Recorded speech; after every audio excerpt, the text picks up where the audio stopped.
Ce podcast vous est présenté par OneFlash. La recharge mobile en libre service. Bienvenue dans Share Your Power, le podcast qui réunit celles et ceux qui font bouger les lignes. À chaque épisode, des dirigeants et décideurs partagent leurs coulisses, leurs choix et leurs convictions sur les tendances du moment, les avancées technologiques et les actualités qui façonnent l'expérience client des grandes entreprises. Une discussion libérée, sans filtre, pour comprendre comment ils décident et comment ils passent à l'action. Bonne écoute. Bonjour Clément. Bonjour Lucas. Ravi, merci beaucoup d'être présent avec nous. Je suis également, merci pour l'invitation et je suis ravi d'être là. Avec plaisir. Comment tu aimes te présenter en général ? Oula, grosse question. Donc d'abord, je suis Clément Martin-Sellon. Ce que j'aime mettre en avant, c'est d'abord que je suis le père de 3 enfants, qui est quand même ma première vie. Donc je suis marié, 3 enfants qui ont 11, 10 et 5 ans. Et c'est un métier à part entière. Et ensuite, j'ai plusieurs vies. J'ai eu une vie assez classique avec une formation école de commerce, un premier job en cabinet d'audit qui m'a permis de continuer finalement mon apprentissage. Puis ensuite une vie professionnelle qu'on détaillera après. J'ai aussi une vie de sportif. Je suis passionné de sport. Et donc, j'ai eu une carrière de sportif de haut niveau qui m'a fait parcourir le monde dans le parachutisme. Et puis ensuite, j'ai eu une vie d'entrepreneur aussi, puisque cette vie de parachutiste m'a permis de me montrer un nouveau secteur que je ne connaissais pas, qui était celui des souffleries sportives. Et donc, j'ai créé une soufflerie sportive en 2012, que j'ai revendue 2 ans après. Et donc, voilà, c'est une personnalité un peu multifacette. Et en fait, elles sont toutes teintées de 2 choses. La première chose, c'est les défis et les challenges, que ce soit dans le sport, la vie professionnelle ou même dans la vie personnelle. J'aime ça, j'aime relever les défis et cet esprit un peu de compétition. Et puis ensuite, la deuxième chose, c'est l'équipe. J'arrive pas à faire les choses tout seul. Et donc, quelle que soit la vie dans laquelle je me suis engagé, j'ai toujours eu besoin des autres. Et c'est là-dedans que je me construis, en fait. Donc, tu étais en équipe de France de parachutisme ? Oui, j'étais en équipe de France de parachutisme de 2003 à 2018. Et donc, j'ai été 3 fois champion du monde en 2006, 2008 et 2010. Félicitations. Incroyable. J'ai eu une dizaine de fois champion d'Europe et quelques titres de champion de France aussi. Alors, j'étais en équipe de France de vol relatif. C'est une discipline de chute libre où on sort de l'avion à 8. On doit faire des figures pendant 50 secondes. Et puis, c'est l'équipe qui fait le plus de figures qui l'emporte. Et donc, voilà, j'ai un peu plus de 8000 sauts à mon actif. Voilà. Donc, j'ai arrêté en 2018 parce que ça prenait beaucoup de temps sur mes autres vies. Et donc, j'ai décidé d'arrêter. En revanche, j'ai gardé un contact avec l'air puisque je me suis mis au pilotage d'avion à ce moment-là. Et voilà, la passion de l'air continue. Et donc, maintenant, c'est quelque chose que je peux partager avec mes enfants notamment. Elle est venue d'où cette passion ? C'est à quel âge tu fais ton premier saut ? Je connais rien, Alors, c'est à j'ai 15 fait ans. mon premier saut à 17 ans, en même temps que le bac. Et ça a été une énorme révélation pour moi. En fait, j'étais un ado qui se cherchait un peu, comme beaucoup d'ados. Et j'étais pas sûr de moi. Et j'étais vraiment perdu. Et au moment de m'inscrire à la fac, j'ai vu cette activité qui était proposée. Et je me suis dit, tiens, il y a un truc un peu différent. Donc, je me suis lancé là-dedans. Et après mon premier saut, je me suis dit, ah ouais, ça, c'est waouh. Et donc, j'ai voulu continuer. J'ai continué. D'abord, j'ai été accueilli par une communauté qui est exceptionnelle. Il y a une vraie communauté parachutiste qui est très solidaire avec des gens de tout horizon, avec la même passion et derrière plein de profils différents. Des militaires, mais à côté de ça, des gens plus légers, on va dire, qui viennent juste pour s'amuser, des compétiteurs. Et cette communauté-là, voilà, ça a été ma famille pendant longtemps. Et aujourd'hui, j'ai toujours des liens très forts avec cette famille-là. Et donc, ça m'a changé parce que ça m'a apporté quelque chose de différent. Et j'avais l'impression d'être un numéro. Et puis le jour où j'ai commencé le parachutisme, j'avais quelque chose à raconter aux gens qui sortaient de l'ordinaire. Et ça m'a donné énormément de confiance en moi. Et derrière, c'est ce qui m'a permis d'intégrer une école de commerce, puis d'avoir l'ambition de grandir. Et c'est parce que j'avais ce socle-là où j'étais fier de moi quelque part. Et voilà. Et c'est pas facile parce qu'il y a des déclics comme ça dans la vie. Moi, j'ai eu la chance de l'avoir peut-être tard, à 17 ans, mais ça m'a servi toute ma carrière. Est-ce qu'il y a un lien entre la dopamine du saut et du casino ? Je ne sais pas si la dopamine au sens médical a un effet. En tout cas, c'est le lien, c'est la passion. Ce qui est sûr, c'est que une fois qu'on commence une activité, qu'on commence à en comprendre les codes et le fonctionnement, moi, je suis complètement tombé dedans et j'ai été passionné par ça. Et les 8000 sauts qui en ont découlé en sont la preuve.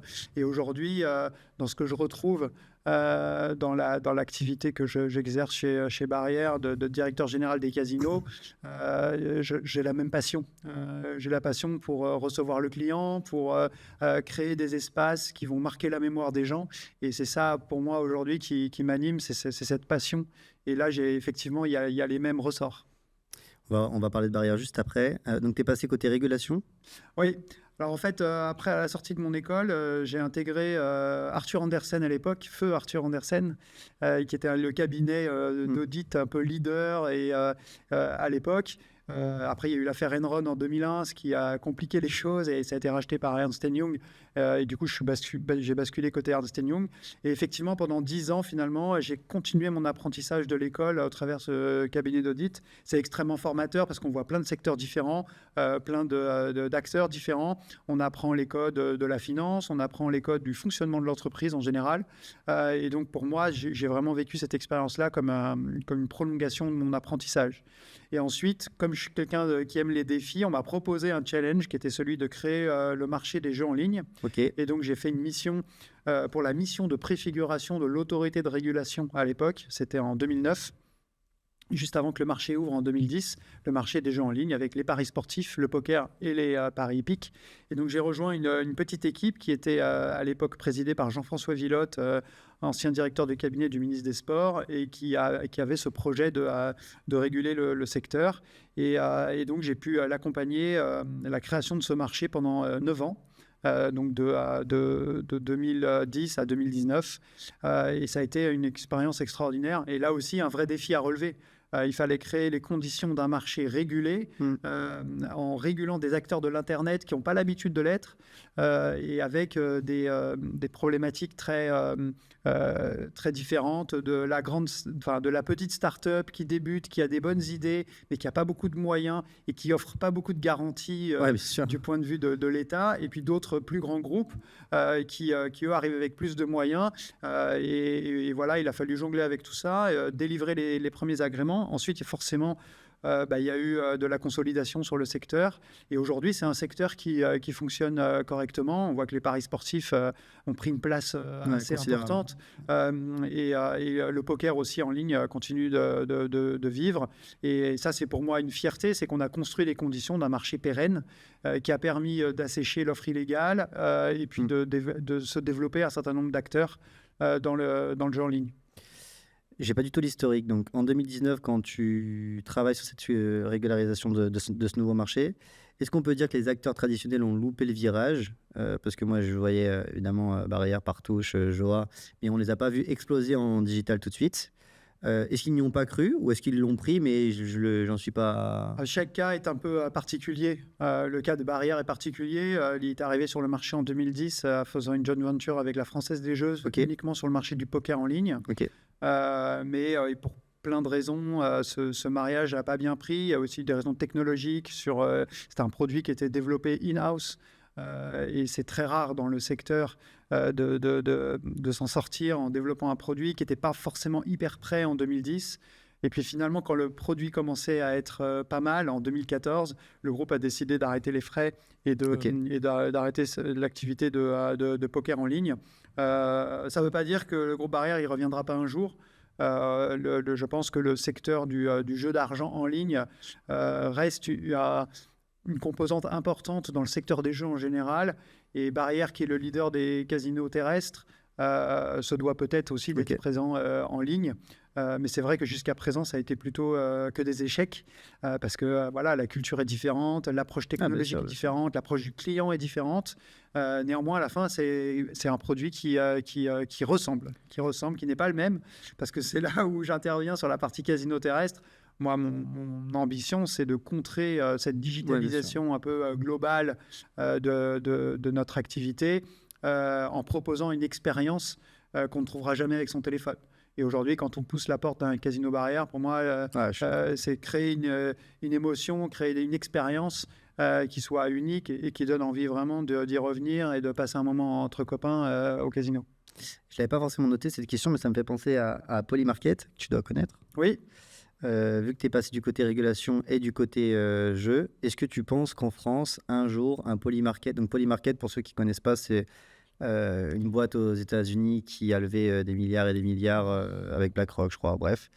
Et tu peux parier absolument sur tout. Surtout et n'importe quoi. Surtout et vraiment n'importe quoi, Oui. jusqu'à l'actualité. Jusqu'à l'actualité, par exemple, parier sur les invités du mariage de Taylor Swift, par exemple. Voilà, ou des missiles, éventuelles attaques des États-Unis en Iran. Exactement. Et donc en France, c'est interdit pour l'instant. Est-ce que tu penses qu'un jour, une plateforme comme ça pourra être légale en France, ou c'est pas forcément le marché premier? Je pense qu'aujourd'hui, les valeurs de la régulation et ce qu'on prône, c'est quand même un jeu qui soit sincère, véritable, équilibré et qui permette aux joueurs d'avoir un niveau de garantie sur l'organisation du jeu.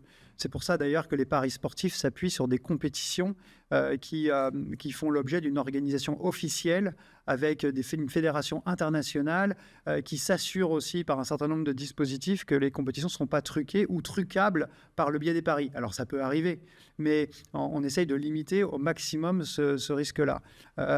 Et je pense qu'en permettant les paris sur un certain nombre de faits d'actualité, on ouvre la porte quand même à ce qui est de la manipulation dans tous les sens. Et d'ailleurs, ça se voit dans des paris qui sont pris 15 minutes avant les annonces de Donald Trump. C'est qu'on se dit, il y a quelqu'un qui aura accès à des informations. Et ça pose des sujets d'éthique qui sont, à mon avis, très importants. Donc, je ne pense pas que ce type de pari sera autorisé en France, et je pense que c'est une bonne chose. On doit pouvoir protéger les joueurs, protéger l'écosystème du jeu en général, pour se mettre à l'abri de ce genre de manipulation. Et même dans le sport, il peut y en avoir. On le voit, plein de joueurs de tennis sont approchés, ils sont même parfois menacés, ce qui est aussi un sujet. Quand ils perdent, ils sont menacés. Parce que voilà, c'est facile de parier sur il va perdre le premier set, et puis ensuite on achète le joueur en lui proposant de l'argent pour qu'il perde le premier set. Donc ça, il faut qu'il y ait un niveau aussi de professionnalisation du sport qui fait l'objet des paris, qui soit suffisant pour que finalement ces joueurs-là ne soient pas tentés pour manipuler les matchs. Qu'est-ce que ton passage à l'autorité de régulation des jeux en ligne t'a appris, te permet d'être meilleur aujourd'hui dans tes missions? Alors d'abord, il m'a apporté une expertise métier. C'est clair que du coup, j'ai découvert le secteur des jeux d'argent que je ne connaissais pas du tout avant 2009. Et le fait d'avoir réfléchi avec tous ces opérateurs-là à comment on crée des règles qui permettent d'avoir un marché pérenne tout en étant sécurisé, comme on l'évoquait là, avec des garde-fous sur le jeu responsable, sur le blanchiment, sur la manipulation ou la fraude en général. Ça m'a donné un bagage technique et une expertise sectorielle sur le marché des jeux. Ensuite, ça m'a permis d'être au contact de pas mal de startups et d'entrepreneurs qui ont une idée par minute et donc, du coup, sans doute une ouverture d'esprit pour aller chercher toujours à faire mieux, à optimiser les choses. Et aujourd'hui, je m'en sers beaucoup parce que notre industrie des casinos terrestres, c'est une très vieille industrie. Notre premier casino, on l'a ouvert il y a 111 ans. Et donc, on a peut-être eu tendance à se renfermer sur nos propres modes de fonctionnement. Et le fait d'arriver avec les usages du digital dans cette industrie ancienne, ça permet peut-être de se poser des questions différemment et d'être un peu plus agile et essayer de faire plus bouger les lignes. Et donc, quand je suis arrivé à la tête des casinos, et c'était le cas de l'ensemble du COMEX qui a été renouvelé à cette occasion il y a 2 ans et demi maintenant, il y avait vraiment cette volonté de vouloir secouer un peu le cocotier pour dynamiser et améliorer aussi l'image de nos établissements qui sont des lieux de fête et qui parfois ne sont pas considérés comme tels. Et donc voilà, mon passage à l'Argel m'a peut-être amené un certain angle nouveau sur ce business. La législation autour des casinos, elle est figée depuis un bon moment, mais ça bouge pas mal quand même en ce moment. En regardant un peu l'histoire des casinos, j'ai appris quel était le premier casino au monde. Est-ce que tu sais lequel c'est et où il était? C'est une bonne question. Alors, les plus gros casinos sont à Las Vegas, à Macao et après, on a quelques gros établissements comme à Singapour. Et il y a aussi, là où il y a le plus de dépenses de jeu, c'est au Japon. Ok. Puisque le Japon avait le pachinko, qui sont des jeux de billes où en fait on ne joue pas de l'argent, mais on peut aller échanger les billes qu'on gagne Ok. en dehors du casino. Et il y a des volumes extraordinairement élevés au Japon. Et d'ailleurs, ils sont progressivement là en train d'ouvrir le secteur des casinos terrestres en délivrant quelques licences. Pour le moment, il n'y en a qu'une qui a été délivrée. Mais c'est un pays un énorme pays où le produit brut des jeux, qui est la dépense de jeu par habitant, est la plus élevée. Donc le premier, c'était le Ridotto en 1600 à Venise. Ah, le premier Le tout premier, date. ouais, Je pensais que c'était exactement. en volume. Non, je me suis mal exprimé. D'accord. Ok. Le Ridotto à Ah oui. Venise. Qui est le long du Rialto, Exact. donc le long du canal. J'y suis allé l'année dernière dans ce casino. C'est vrai que c'est très impressionnant. On a l'impression de rentrer dans un musée. On a beaucoup de jeux de table, assez peu de machines à sous et de jeux électroniques comme on a aujourd'hui dans beaucoup de casinos. On peut arriver en gondole sur ces casinos. Génial. Et aujourd'hui, ils ont construit un deuxième casino à Venise qui est un peu plus à l'extérieur, qui est un peu plus moderne. Mais c'est vrai que ce casino à Venise est exceptionnel par sa noblesse et par l'héritage qu'il a. Et c'est vrai que c'était le premier casino. Et donc déjà à l'époque, l'objectif c'était pour la fiscalité, essayer d'avoir une sécurité autour du jeu pour éviter des jeux dans les rues ou autres. Ensuite, ça s'est démocratisé en France avec Napoléon, je crois, envers 1800 et quelques. Et c'était conditionné au fait que les casinos devaient être à côté de zones thermales. Ensuite, c'est devenu hippique, maintenant je crois, mais c'est récent.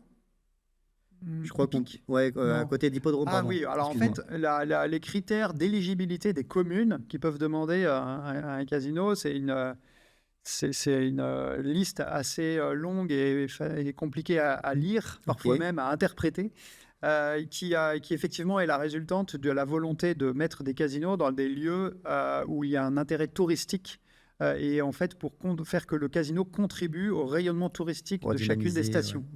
Et c'est pour ça qu'on disait que les casinos étaient implantés dans les stations balnéaires, thermales et touristiques. Maintenant, ces statuts-là n'existent plus. Donc, on a gardé la liste des stations balnéaires, thermales et touristiques des années 90 et on a ajouté les communes qui ont plus de 400 000 habitants. Et il y a eu certaines autres exceptions ensuite qui sont venues, notamment les communes qui hébergent une société de maires de course, qui ont organisé plus de 10 manifestations d'ampleur internationale entre telle date et telle date. Bon, un critère un peu compliqué qui a permis notamment à la ville de Saumur de se voir délivrer l'autorisation d'avoir un casino. Et donc le groupe Joa a inauguré cette semaine son casino à Saumur grâce à ce texte. Ensuite, il y a quand même 204 casinos maintenant en France. On est le pays européen dans lequel il y a le plus de casinos. 40%, j'ai vu, je crois, des casinos européens qui sont en France. Oui, c'est un peu moins que ça, parce qu'après, ça dépend si on prend en compte les salles de jeu, parce qu'il y a certains pays qui ont ouvert uniquement des salles de machines à sous. Mais effectivement, il y en a énormément. Et pour nous, c'est un sujet, parce que plus il y a de casinos, en fait, plus on émiette et on dilue l'offre de jeu, plus c'est compliqué à contrôler et moins finalement c'est rentable. Et donc de notre point de vue, l'offre de 204 casinos aujourd'hui en France est suffisante, même s'il reste certaines zones où il n'y a pas de casino parce que pas de station balnéaire thermale et touristique ou pas de ville de plus de 400 000 habitants. Effectivement, en dehors de ces quelques rares exceptions, on pense qu'aujourd'hui l'offre elle est suffisamment abondante. Donc, dernière question autour de la régulation. Est-ce que tu peux nous expliquer ce qui se passe avec les clubs de jeu à Paris ? Oui, alors déjà peut-être pour revenir sur la régulation, on est quand même un secteur extrêmement contrôlé. Il y a très peu de choses qu'on peut faire dans un casino sans que ça dépende d'un texte de loi ou que ce soit contrôlé par plein d'autorités. Et donc là-dessus, c'est bien parce que ça sécurise l'ensemble du dispositif, c'est pour ça que ça fonctionne, mais c'est aussi un frein à l'innovation, un frein à ce qu'on puisse s'adapter aux demandes de nos clients et on espère pouvoir obtenir de nos régulateurs et notamment du ministère de l'Intérieur qui écrit nos textes en la matière, un peu plus de souplesse pour pouvoir être plus agile pour proposer de nouveaux jeux, par exemple. On sait qu'à l'international, il y a un certain nombre de jeux qui fonctionnent très bien. On ne peut pas les proposer en France parce que les textes... par exemple, des jeux dans lesquels les paiements sont dématérialisés, mais le jeu se déroule quand même avec un croupier physique. Voilà. Et en fait, c'est un mix entre ce qu'on appelle les jeux électroniques et les jeux de table traditionnels. Ça, la réglementation ne le prévoit pas. On aimerait aussi pouvoir proposer des jeux avec des variantes, avec par exemple des bonus qu'on pourrait présenter sur certains jeux de table. Ça, il faut que la réglementation soit changée pour qu'on puisse les proposer. Pour que je comprenne bien, typiquement, je joue au blackjack. Aujourd'hui, je dois passer par une personne physique pour faire un échange d'argent et de jetons, par exemple. Oui.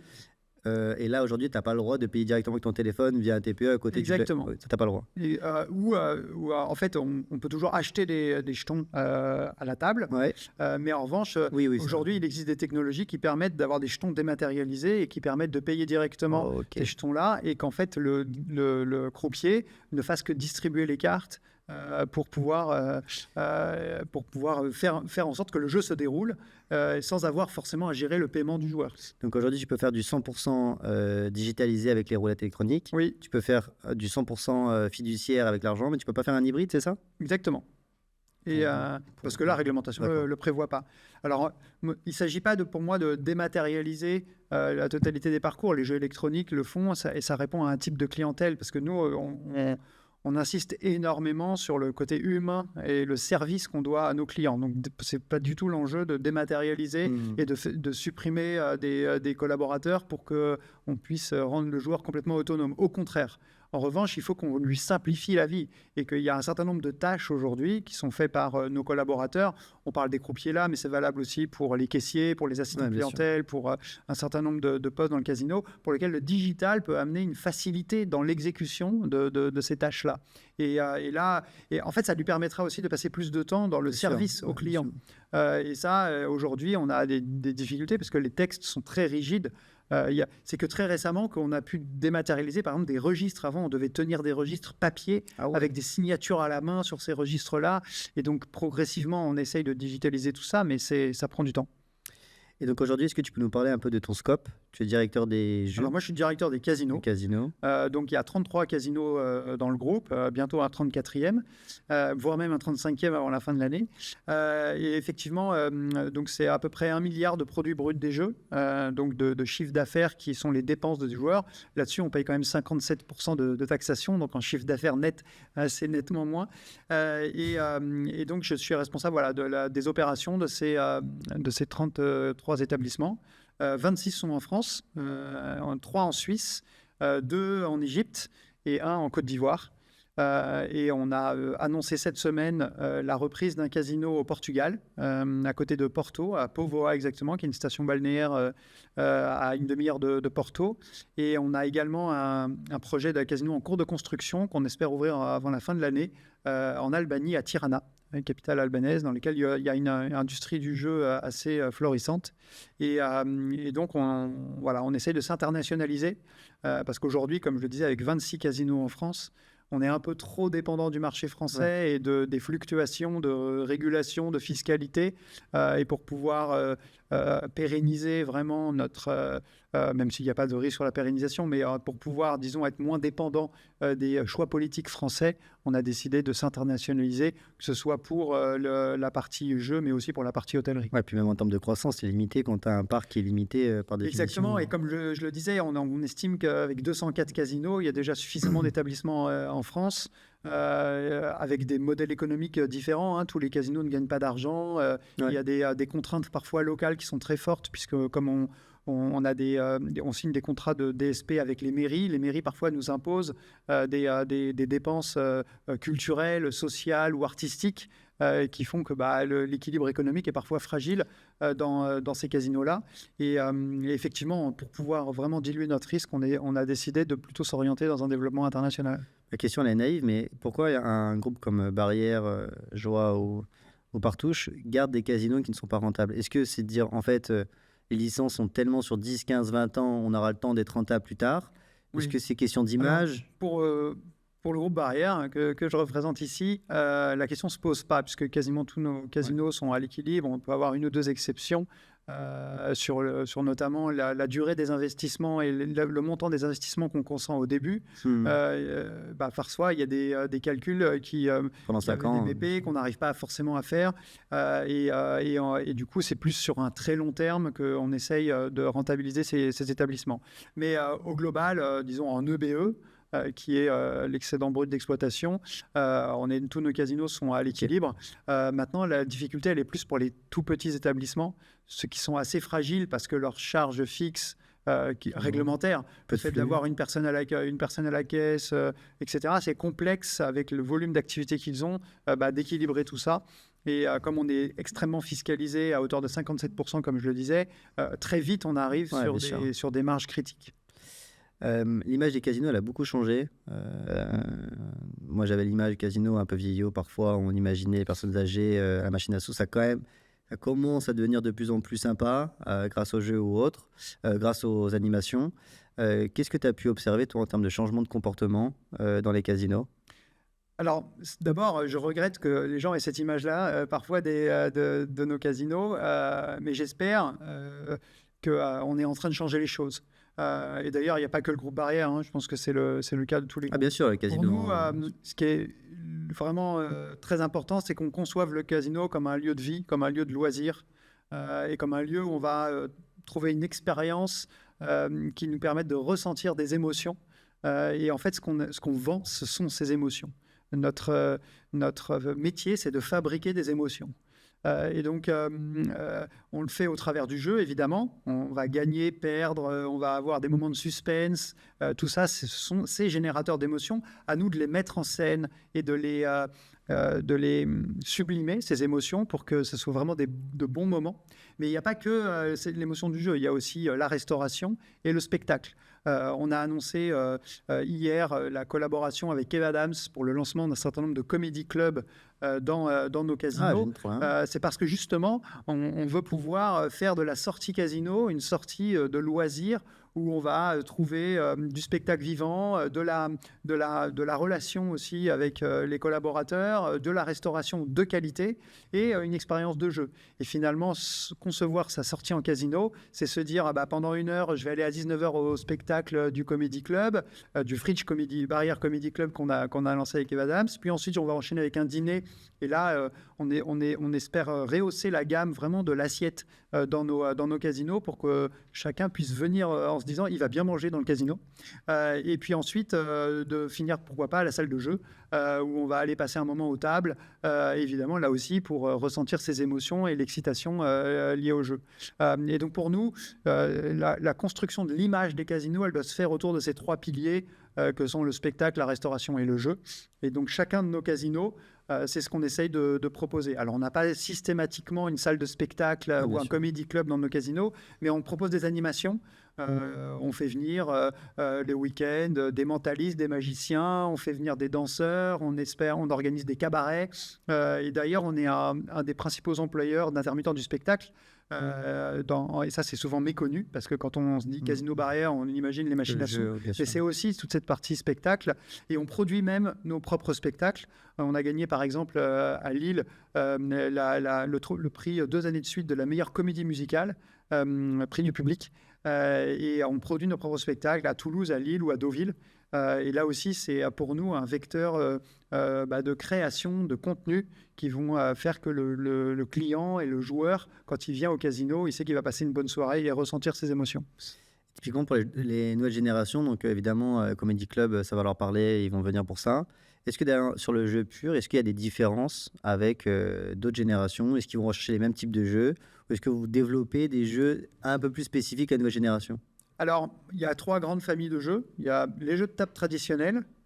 Et là-dessus, Barrière a une place particulière. On est archi-leader sur ce secteur-là parce que depuis toujours, c'était les premiers types de jeux. Et quand on ferme les yeux, souvent, on imagine le casino avec un croupier et une roulette. Et ça, pour nous, c'est le socle. C'est vraiment les jeux de table qui doivent créer la différence. À nous, maintenant, de la théâtraliser, de la rendre accessible pour pas qu'elle fasse peur. Et donc là, on gère l'organisation de nos tables les horaires d'ouverture et aussi l'atmosphère qu'on crée autour de ces tables-là pour qu'elles continuent de parler à tous nos joueurs. Ça, c'est transgénérationnel et c'est aussi souvent un produit qui est facile à comprendre parce qu'à la roulette, jouer sur les rouges ou les noirs, c'est pas très compliqué. Vous gagnez 2 fois votre mise si vous avez la bonne couleur et c'est un jeu assez accessible. Néanmoins, on a remarqué que parfois, le joueur primo qui ne connaît pas bien, il a besoin quand même de se faire expliquer les choses ou il a besoin de s'exercer. Et donc, quand les jeux électroniques sont arrivés, maintenant il y a une vingtaine d'années, ça a permis aux joueurs finalement d'engager des petites mises et d'apprivoiser le jeu. Et ça a été un produit d'appel qui a trouvé une clientèle plus jeune, peut-être un peu plus facile avec les usages digitaux. Et donc, du coup, ça a amené une clientèle plus jeune, plus récréative vers les jeux de roulette et de blackjack. Et on le voit dans nos casinos aujourd'hui. On a souvent le produit pour les primos qui utilisent les jeux électroniques et qui progressivement basculent vers les jeux de table traditionnels avec le croupier, la théâtralisation, parce qu'ils se sentent plus à l'aise pour aller vers ces tables-là. Après, on a quand même, on essaye de faire en sorte que nos croupiers et nos collaborateurs aident les joueurs à comprendre les jeux et ça fait partie de notre service. Voilà. Et après, il y a les machines à sous qui représentent la plupart quand même de nos revenus et du chiffre d'affaires des casinos. C'est quoi, c'est 80% en général? C'est 70%, entre 70 et 75% en fonction des casinos. Et en termes de marge, c'est pas forcément là, parce que tu es taxé 57%, c'est plus quasiment sur la food ou autre que les marges sont plus intéressantes? Non, la partie jeu reste la plus intéressante. Néanmoins, c'est un ensemble parce que dans la partie jeu, on a aussi beaucoup d'offerts restauration. Et donc, du coup, les deux doivent se combiner. Puisqu'il arrive régulièrement qu'on offre un verre aux joueurs ou qu'on soit avec nos points de fidélité, on puisse les dépenser en restauration et donc du coup les deux milieux s'enchevêtrent. Sur les machines à sous, on a une clientèle qui est peut-être un peu plus féminine, un peu plus âgée, mais le renouvellement des jeux fait qu'on a des jeux qui sont de plus en plus immersifs, de plus en plus animés, avec du son, avec de l'animation. Et donc, je pense qu'on a un panel aujourd'hui de jeux qui est assez large sur nos machines à sous. On a aussi des jeux de poker, de vidéo poker, qui parlent à une clientèle vraiment de fans et passionnés par ce type de jeu. C'est assez intéressant. Et en fait, au sein des machines à sous, il y a aussi là plusieurs types de jeux. Il y a les rouleaux classiques traditionnels, les jeux avec des grands écrans un peu immersifs. Et là, c'est vraiment en fonction de la sensibilité de chacun qu'on va pouvoir parler à différents types de clientèle. Chaque industrie a son propre modèle ou étalon, on va dire, qui lui permet de comparer, copier, s'améliorer, innover. Quand vous voulez ouvrir vos chakras, qu'est-ce que vous allez voir? Est-ce que vous allez voir Vegas, Macao? Est-ce que c'est l'hôtellerie? Est-ce que c'est des centres commerciaux? Est-ce que c'est des musées? Alors, on va piocher un peu partout. Le sujet de Las Vegas est intéressant parce que souvent, effectivement, c'est la mecque du jeu. C'est Macao aussi, les côtés asiatiques. Mais c'est une relation au joueur qui est très différente. D'abord parce que Las Vegas est une destination en soi. C'est-à-dire qu'on va à Las Vegas pour aller voir un spectacle, aller à The Sphere qui est le truc waouh dont tout le monde parle, et on va en profiter pour passer au casino. Donc en fait, c'est une destination qui mène l'entertainment et le jeu. Nos casinos, on peut avoir cet effet destination, mais on s'adresse à une clientèle qui est à 80% qui habite à 1 heure de route. Et donc, en fait, la relation au client est complètement différente. Alors, on essaye le plus possible de créer des prétextes de visite pour que le joueur vienne voir un spectacle de la même façon, mais les leviers n'ont pas de la même efficacité que ce que ça peut être à Las Vegas, où en fait, c'est une destination en soi d'entertainment. Donc le sujet de Las Vegas pour nous, il est intéressant pour aller regarder les innovations, les types de jeux, pour aller regarder la façon dont ils travaillent les espaces, mais ce n'est pas forcément ce qu'on va reproduire à l'identique chez nous. On va vraiment essayer de s'adapter à l'ADN de chaque établissement en fonction de sa clientèle et sa zone de chalandise. On a un casino en bordure du périph' à Toulouse où on rayonne sur toute la région toulousaine, où on a une salle de spectacle de 1200 places, on a 5 restaurants. Et donc, ce produit-là, on le travaille comme un produit d'entertainment, un peu comme Las Vegas, mais en s'adressant à une clientèle toulousaine qui parfois ne sait même pas qu'un casino existe sur son agglomération. Et donc là, on a un sujet local de notoriété. Et après, on a par exemple un casino comme Deauville, où on est plus sur un lieu de villégiature le week-end, les ponts, les vacances, les jours fériés, et où du coup, on va travailler la clientèle de façon complètement différente que ce qu'on peut faire à Toulouse ou dans une autre ville. Qu'est-ce que les casinos français, justement, n'ont rien à envier aux casinos de Vegas? Alors d'abord, je pense qu'on travaille le service et le sens de la relation client de façon très différente. À Las Vegas, vous pouvez passer des jours et des jours dans des établissements sans que personne vous parle. Vous êtes un numéro qui se balade d'un espace à un autre. En revanche, on va vous présenter une ambiance très immersive. On va reproduire Venise, Paris, des spectacles de jet d'eau, etc. Et encore maintenant, les derniers casinos ont des espaces de paris sportifs avec des écrans énormes où on peut suivre les matchs de NBA à l'américaine. En France, je pense qu'on a le service client beaucoup plus chevillé au corps. Et pour nous, l'interaction qu'on va avoir avec nos clients, la façon dont on va échanger avec lui, le lien social qu'on va créer, la vie qu'on va créer dans le casino, c'est vraiment une spécificité française et j'espère une spécificité des casinos barrières. La façon dont on va aussi travailler nos programmes de fidélisation, la façon dont on va travailler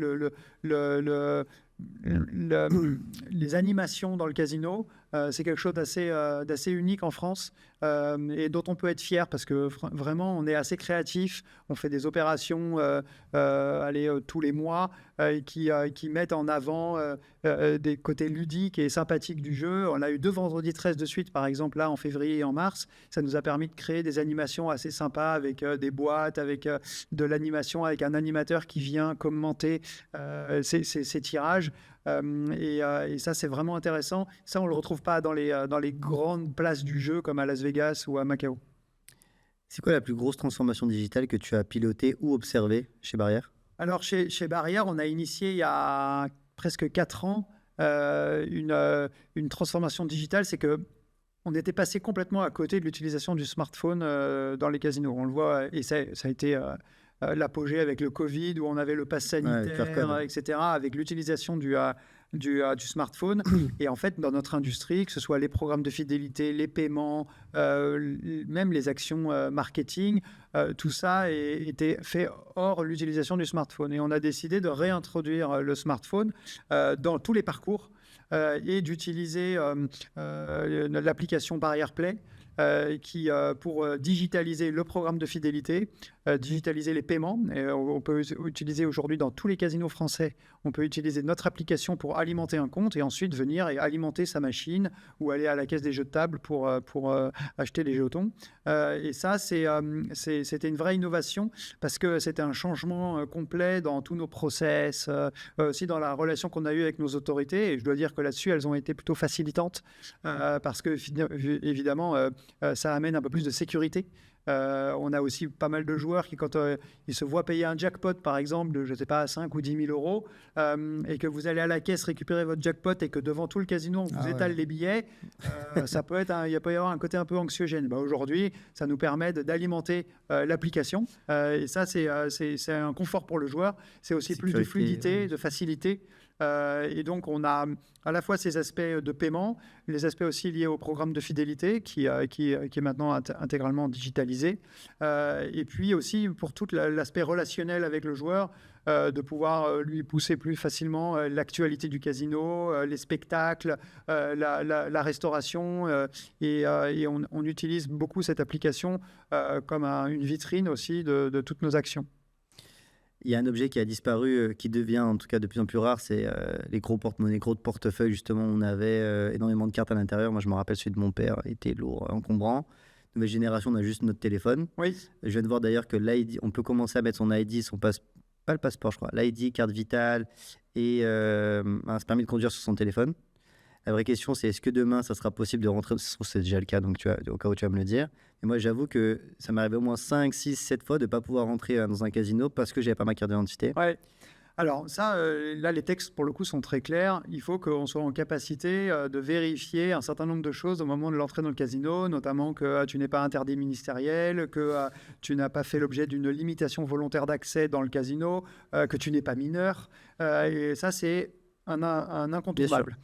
Et donc, pour ça, on s'appuie sur la pièce d'identité du client qui doit donc la présenter. Néanmoins, quand il est inscrit dans le programme de fidélité, on le fait sur la première fois sur la base de sa pièce d'identité qu'il doit photographier recto verso. On fait un certain nombre de vérifications pour vérifier que c'est une carte une pièce d'identité authentique. Et après, avec la carte de fidélité qui est dans le smartphone, tu peux rentrer dans le casino.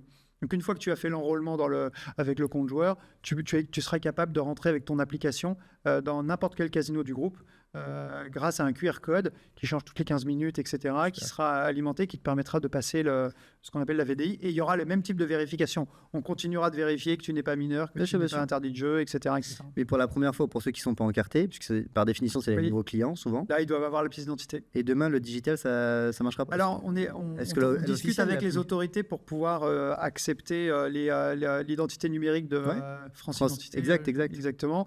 Aujourd'hui, nos textes ne le prévoient pas. Il faudra sans doute faire un changement dans les textes dans les mois à venir pour pouvoir l'accepter. Mais on travaille en ce moment avec le ministère de l'Intérieur pour pouvoir accepter France Identité dans les casinos. Vous savez le manque à gagner de, je sais pas, le nombre de clients par jour qui sont refusés en se disant juste qu'ils n'ont pas leur portefeuille? Non, je n'ai pas de chiffre précis. Ce qui est pénalisant, c'est quand on y a une sortie en bande et que sur 10 personnes, il y en a un qui n'a pas sa pièce d'identité et donc les 10 disent bon, bah, on va pas le laisser tout seul, on ne va pas y aller, on va faire autre chose. On va aller au bowling, au cinéma. Donc là, tu perds 10 clients. Et donc là, forcément, c'est un effet boule de neige. Tu parles beaucoup de la place du smartphone dans le parcours. Oui. Aujourd'hui, sa place chez Barrière, c'est dès l'entrée, c'est au moment de jouer, on peut remettre de l'argent dessus, on peut payer. Voilà, alors pour le client, c'est dans toutes les étapes du parcours, que ce soit pour l'alimentation, pour le paiement des gains, pour l'entrée dans le casino, pour le cumul des points de fidélité, la dépense des points de fidélité, accéder aussi aux statistiques de ces machines, accéder au contenu du casino, à la carte du restaurant et à tous les horaires d'ouverture de nos différents points de vente. Tout ça est accessible via l'application Barrière Play. Voilà. Alors évidemment, ce n'est pas une application sur laquelle on peut jouer, puisque là, je veux être clair, parce que parfois, les clients téléchargent Barrière Play en pensant qu'ils pourront jouer sur l'application. Le jeu de casino en ligne est interdit et donc nous ne le permettons pas avec l'application. C'est vraiment un compagnon dans la visite qu'on va faire dans le casino et ça permet de fluidifier les parcours et de les rendre plus faciles. On a la même chose de côté de nos collaborateurs. On a essayé aussi de digitaliser toutes les tâches administratives qu'on devait faire. On a énormément de tâches administratives, comme vous en doutez, avec la réglementation qui s'applique au casino. Et là aussi, on essaye de fluidifier les choses pour permettre à nos collaborateurs de passer plus de temps tournés vers le client que tournés vers les outils à remplir des formulaires. Je teste des milliers d'apps en étant à Station F quasiment chaque année. J'ai testé la Barrière, elle est vraiment bien pensée, elle est vraiment bien faite. Et je me suis posé la question pour les casinos. À l'époque, vous n'aviez pas forcément de data sur les joueurs, enfin, pas énormément. Aujourd'hui, c'est un levier de data énorme parce que tu sais quand ils viennent, tu avais la data, mais t'en apprends beaucoup. Est-ce qu'il y a des choses que vous avez appris où vous êtes complètement dire mince, on ne savait pas du tout que les joueurs avaient envie de ça ou jouaient à tel jeu? Alors, on a pas forcément eu de grandes révélations grâce à ça. On avait déjà un programme de fidélité avant l'utilisation du smartphone qui nous permettait déjà d'avoir un peu de data et de connaissances clients. Aujourd'hui, on a plus de 500 000 joueurs en base pour nos clients. Et c'est vrai que là, l'usage de la data nous permet de mieux appréhender les comportements de jeu, de mieux appréhender aussi les parcours dans le casino.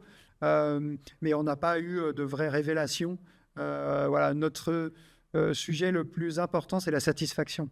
C'est-à-dire que pour nous, l'application, elle n'est pas faite pour collecter de la data, elle est vraiment pour que le joueur passe une bonne expérience dans sa visite du casino et qu'il ait été accompagné du début à la fin sans trop se perdre.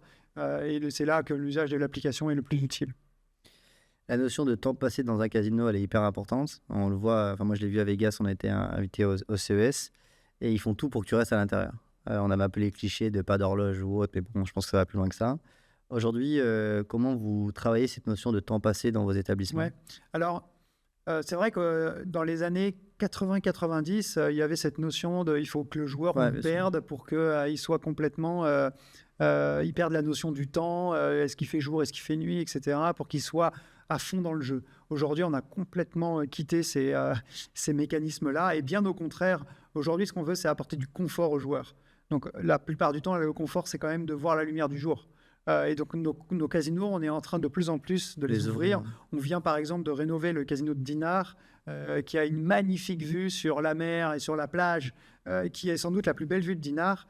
Et ben on l'a ouvert vers l'extérieur. Au contraire, on a agrandi les fenêtres et créé plus de visibilité parce que c'est le confort du joueur qui compte et qui prime là-dessus.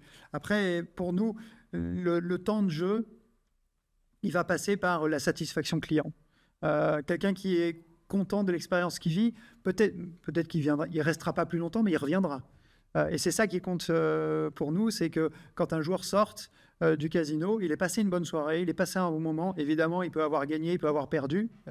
Je ne vais pas vous cacher qu'il y a plus de perdants que de gagnants, mais il aura passé un bon moment. Et donc, ça l'incitera à revenir parce qu'il aura vu un spectacle, il aura passé un peu de temps au jeu et il aura bien mangé dans le casino. Et en fait, c'est vraiment autour de cette expérience client-là, il y a des émotions qu'on va créer, qu'on veut marquer la mémoire des gens pour qu'ils pensent à revenir le mois prochain ou pendant leurs prochaines vacances ou tester un autre casino barrière en se disant « Ah bah voilà, j'ai mon casino à côté de chez moi, je le connais bien, je l'ai vu 3 fois dans l'année.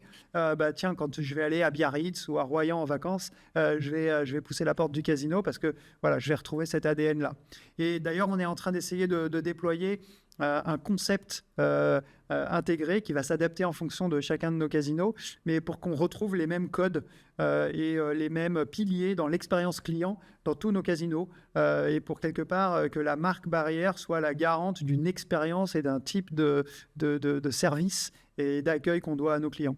Je pense à Westfield qui a essayé de déployer justement la marque en franchise. Est-ce que ça, c'est possible dans le monde du casino, une marque en franchise pour l'international?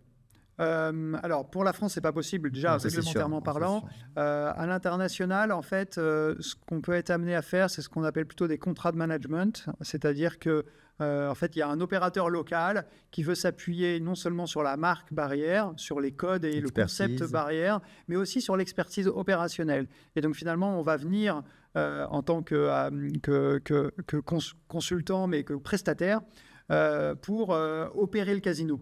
Et à la fin, on touche un pourcentage du chiffre d'affaires de ce casino, parfois un pourcentage aussi du résultat du casino, et parce qu'on va conduire les opérations pour le compte d'un propriétaire qui, lui, ne connaît rien au métier, mais qui sait que dans sa ville et dans cette zone-là, il y a un potentiel pour faire un casino. Ça existe. Okay. Si tu devais repenser à un casino from scratch aujourd'hui, qu'est-ce que tu changerais en premier? Alors, pour nous, un casino doit vraiment être pensé comme un lieu où tous les espaces sont faits pour créer de la fluidité entre les différentes expériences dans le casino.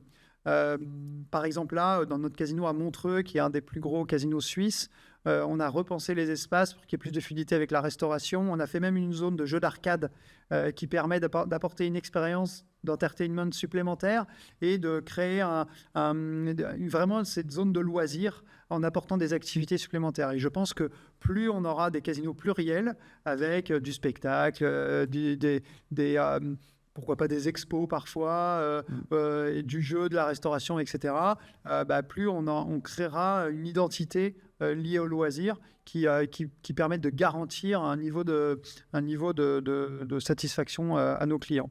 Et après, je pense qu'il faut être humble quand on installe un casino pour le designer de façon à ce qu'on puisse le faire évoluer. On a beaucoup de nos établissements dans lesquels on aimerait pousser les murs parce que soit on ne s'attendait pas à ce que le marché soit aussi important, soit parce que on s'aperçoit que les joueurs ont besoin peut-être de plus de confort et donc d'aérer un peu le casino. Et donc, il faut avoir des espaces évolutifs. C'est souvent, on est souvent contraint par nos murs. Et d'ailleurs, on n'est pas les seuls. Nos concurrents, ils ont tendance aussi maintenant à élargir leur casino. Et ça, je pense que c'est un grand chantier qui nous attend dans la façon dont on va repenser nos casinos. Et là, on est au cœur d'une phase de rénovation de nos casinos français puisqu'on va à peu près rénover entre les 2 années qui viennent de s'écouler et les 3 années qui arrivent. Il y a à peu près un tiers du chiffre d'affaires du groupe qui va faire l'objet d'une rénovation dans les casinos français chez Barrière. Et ça, c'est pour nous, c'est pour ça qu'on a créé ce concept, et c'est aussi pour ça qu'on se dit à chaque fois, est-ce qu'il ne faudrait pas pousser un peu les murs pour pouvoir donner plus de confort et plus d'évolutivité à notre offre de jeu. Et aujourd'hui, c'est parfois compliqué parce qu'on est dans des bâtiments classés, donc il faut faire intervenir les ABF, on doit faire aussi il y a beaucoup de sujets techniques dans la modification de nos espaces, et nos projets de rénovation sont des énormes chantiers à chaque fois, et ça coûte beaucoup d'argent. Et pour autant, on pense que aujourd'hui, on doit de construire ces produits-là pour nos clients. 2 questions sur l'IA. On imagine que ça bouleverse évidemment côté en interne chez Barrière. Ça envoie les cas d'usage assez classiques. Est-ce qu'on va avoir des domaines applicatifs pour le joueur? Est-ce que ce sera visible pour le joueur qui a de l'IA dans un casino demain? Alors, d'abord, là où on revient à l'ADN de ce qu'on doit à nos clients, pour nous, le caractère humain est prépondérant, et donc il est hors de question qu'une IA quelconque, comme ça a pu se faire dans certains pays où on a des croupiers digitaux, et où finalement il n'y a plus d'interaction humaine. Ça, c'est pas du tout le sens de ce qu'on prend. Nous, on est un acteur du retail, et dans le retail, le service et le contact humain est prépondérant. On a de mon point de vue, on a trop d'industries qui, en voulant se digitaliser parce que c'est moderne, etc., finalement se perdent et oublient le sens de la relation client. Donc ça, c'est une première chose, c'est que l'IA, qui apporte énormément, va sans doute nous faire pas mal de mouvements sur les systèmes, sur les technologies qu'on emmène dans nos casinos. Ça nous permet aussi, par exemple, on a créé un assistant en IA pour nos collaborateurs qu'on peut interroger et qui permet de répondre à plein de questions sur des informations qui sont propriétaires du groupe Barrière. On a, par exemple, vous prenez un assistant clientèle qui est là depuis une semaine, qui ne connaît pas encore tous les rouages de notre programme de fidélité. Quand un client lui pose la question, il a cet outil d'IA à qui il peut poser la question et qui va lui donner toutes les réponses, et donc quelque part faciliter sa formation et son appropriation des outils du groupe. Et en fait, tout ça, on essaye d'utiliser l'IA plutôt pour faciliter et aider la relation client que pour la remplacer. Et ça, c'est très important. Après, on a sans doute des chantiers devant nous sur l'utilisation de l'IA pour traiter la donnée, par exemple, et pour plein encore d'autres aspects. Après, sur la partie jeu, on ne fabrique pas les jeux. On se sert auprès de fournisseurs, et sans doute qu'eux vont utiliser l'IA aussi pour avoir plus de personnalisation. Par exemple, j'ai testé une machine à sous où on m'a pris en photo génial. au début de la session, et puis ensuite la machine s'affichait avec des caractères qui me représentaient sous la forme d'avatar, et donc évidemment il y avait une personnalisation du jeu. On n'a pas encore ça dans nos établissements. Je ne sais pas s'il y a une vraie demande de nos clients de se voir sur une machine à sous. Néanmoins, ça peut faire partie des outils qui seront à étudier. Ouais, puis après, j'imagine, en fonction de l'âge ou du sexe, ils peuvent gamifier différemment, peut-être, sur la machine. Oui. La gamification, elle apporte pas mal quand même. Il y a plein de parcours dans lesquels la gamification finalement facilite ces parcours-là. Et là aussi, dans le jeu en ligne, où il y a beaucoup de gamification, on a peut-être à apprendre de ces mécanismes-là pour en amener un peu plus dans nos parcours. On y travaille. On a commencé d'ailleurs dans l'application Barrière Play à amener un peu de gamification. On est encore au tout début. Dernière question, je ne sais pas si elle est naïve ou pas. Est-ce qu'avec l'IA et les modèles qui sont entraînés, il y a beaucoup de jeux qui sont, ils sont tous probabilistiques, mais le poker, avec un peu plus de données, on est un peu meilleur. Est-ce que le poker en ligne peut être demain pénalisé par ces modèles, puisque finalement, je me dis que même mon neveu, il n'a pas le droit de jouer à 10 ans, mais s'il prenait un screenshot à chaque fois de ce qui se passe sur son écran, il l'envoie à ChatGPT qui lui répond « couche-toi, mise » ou autre, je dis qu'il aurait quasiment les connaissances d'un grand joueur. Alors, c'est une grosse question.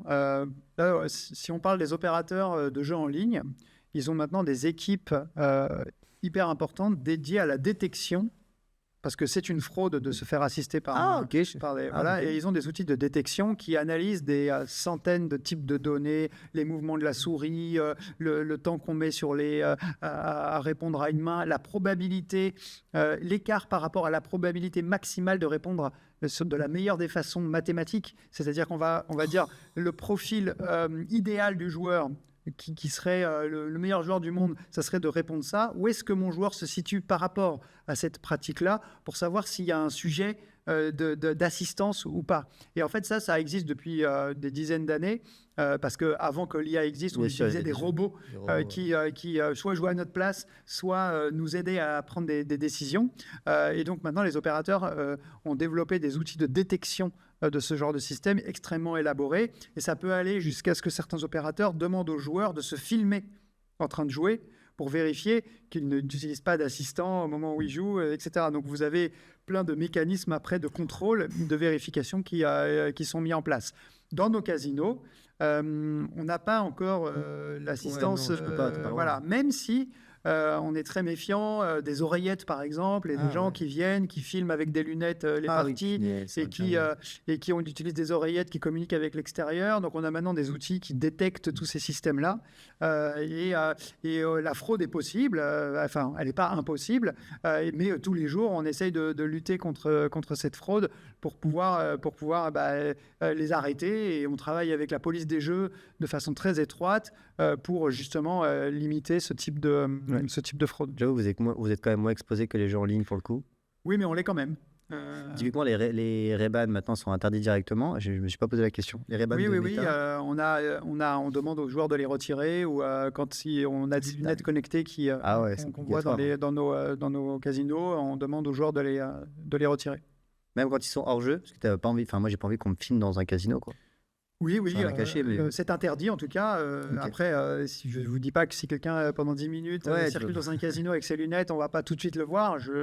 Mais effectivement, c'est interdit. Ok. On finit par un jeu. Tu peux répondre j'y crois ou je n'y crois pas. Oui. D'ici 10 ans, plus aucun échange d'argent liquide sera présent dans un casino. C'est une bonne question, mais j'y crois pas. Les machines à sous classiques perdent fortement en attractivité face à des nouvelles expériences. J'y crois pas. On verra apparaître des mini-casinos dans des centres commerciaux, hôtels ou lieux de transport. J'espère pas. Les casinos de jeu pourront s'installer sur le territoire sans condition de zone thermale ou hippique. J'y crois pas. Les casinos physiques seront un jour disponibles online. Dans 10 ans, je sais pas. Et je me préserverai bien de dire si j'y crois ou pas. C'est une question de choix de politique publique. Les casinos aujourd'hui, c'est 30 000 emplois, c'est des écosystèmes qui font vivre toutes les collectivités avec du financement, aussi de l'investissement dans le patrimoine de ces collectivités. Demain, l'arrivée des casinos en ligne fragiliserait considérablement cet écosystème, et je ne pense pas que tous les casinos auraient les moyens d'y faire face. Voilà, selon les estimations qu'on a, il y a quasiment 30% des casinos qui disparaîtraient suite à l'arrivée du casino en ligne. Et je pense qu'aujourd'hui, c'est vraiment un débat qui doit se tenir en tenant compte de toutes les parties prenantes. Et même si les opérateurs de jeux en ligne font beaucoup de lobbying pour essayer de pousser le casino en ligne, on voit bien que pour eux, c'est un potentiel développement. Mais je pense qu'on a plus à perdre qu'à y gagner sur ce sujet. En tant que citoyen, je donne mon avis, et je dis pas ça parce que je suis en face de toi, mais je ne comprendrais pas pourquoi ça serait légal. Je me dis que déjà, on passe 4-5 heures sur le téléphone, si tu augmentes, plus l'addiction, parce que si tu peux commencer à jouer à 2 heures du matin, je ne verrais pas l'intérêt, d'autant plus quand tu vois l'attractivité que génèrent les casinos dans des zones qui sont un peu plus... L'argumentaire là-dessus qui est utilisé, c'est de toute façon, il y en a déjà qui jouent sur l'illégal, donc pourquoi on ne légaliserait pas tout simplement un truc qui existe déjà? Mais pour moi, il y a 2 sujets complètement différents. Il y a le sujet de la lutte contre l'offre illégale qui doit être renforcée, qui doit être combattue, et le service central des courses et jeux là, a récemment fait cesser les activités d'un site illégal qui adressait vraiment massivement le marché français. Il faut continuer là-dessus. Et à mon avis, demain, si ça devenait légal, je pense qu'on attirerait une partie de clients qui ne jouent pas aujourd'hui ou qui jouent dans nos casinos, justement parce qu'ils savent que c'est un marché illégal.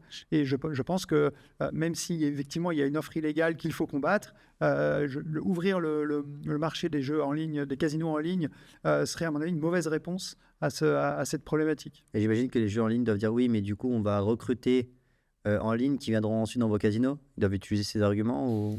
Oui, c'est pas les mêmes leviers, c'est pas la même expérience et je sais pas si ça formerait des joueurs qui ensuite viendraient dans nos casinos. Ce qu'on voit dans les pays pour lesquels le casino en ligne est arrivé récemment, comme en Suisse, au Portugal, etc., c'est que ça a parfois abîmé, voire tué le secteur des casinos terrestres.